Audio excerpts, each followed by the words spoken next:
So I've been talking about my replacement for Dungeons and Dragons. Not a complete replacement, but the game I'm going to be choosing to run instead. D&D does what D&D does very well. But when you want something different, sometimes you've got to step outside.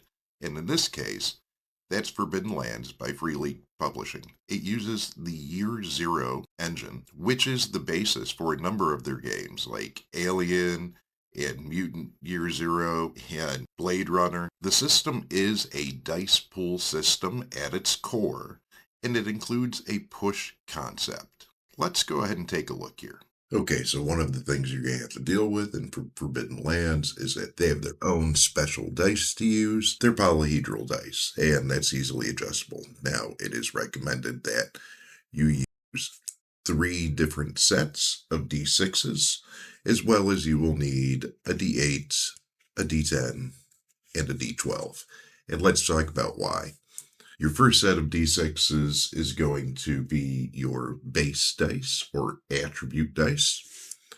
Your second set of D6s is going to be your skill dice. And your last set of D6s is going to be your gear or weapon dice. These dice, the 8, 10, and 12, are going to be used for what they refer to as artifact dice. And it is interesting how it works out. But the official dice have additional symbols on them. I don't have the official dice, but I do have these, and I have created this cheat sheet. Remember, we are dealing with a dice pool system game. Your attribute dice, the 1 would typically be a skull, the 6 would be crossed swords. And now you all get to see why I say, listen, I can't even draw a straight line with a ruler. I didn't use a ruler on this, but you get the idea. Skill dice, there is no skull, but the 6 is still the crossed swords. Gear and weapon dice, again, a skull on a 1, and a set of cross swords on a D6.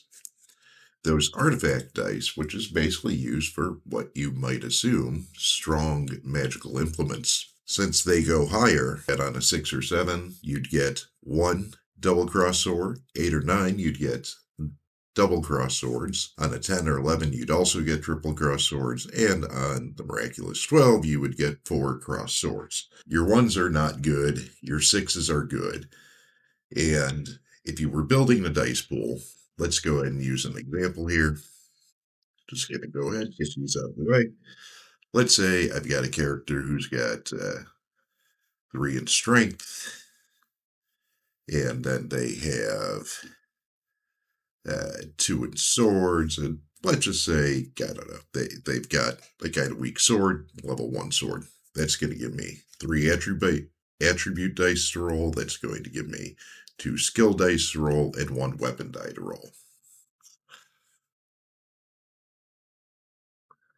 Let's see how it comes out. All right, this is perfect. So I have a 6 and a 1, a 5 and a 6. Good. A 4, 2, and 5.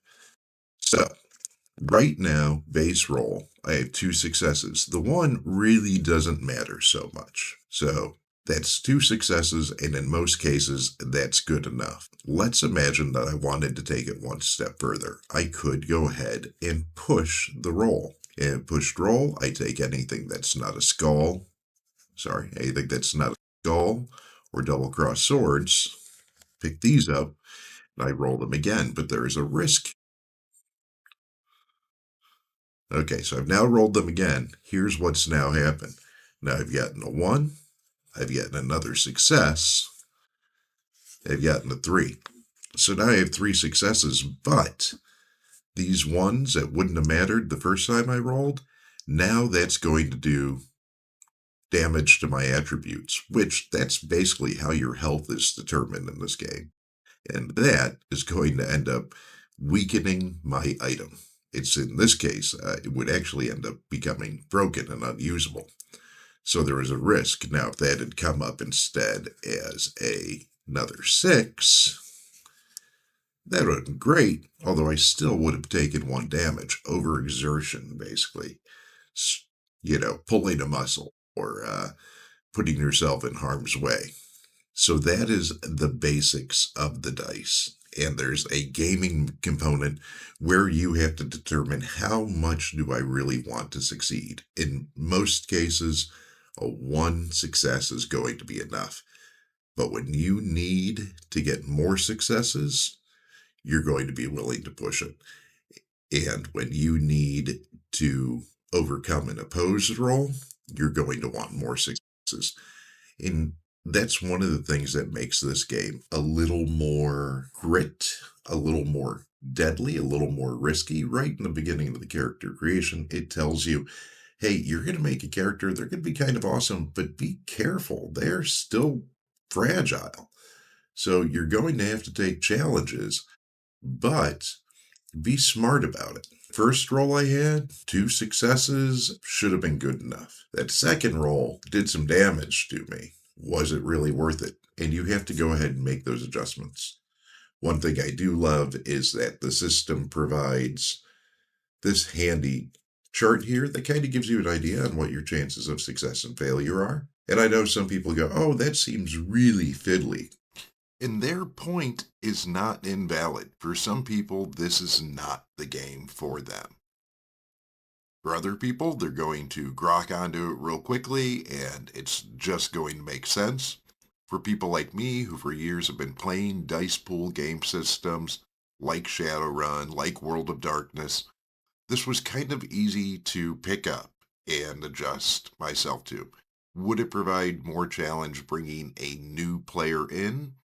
Maybe.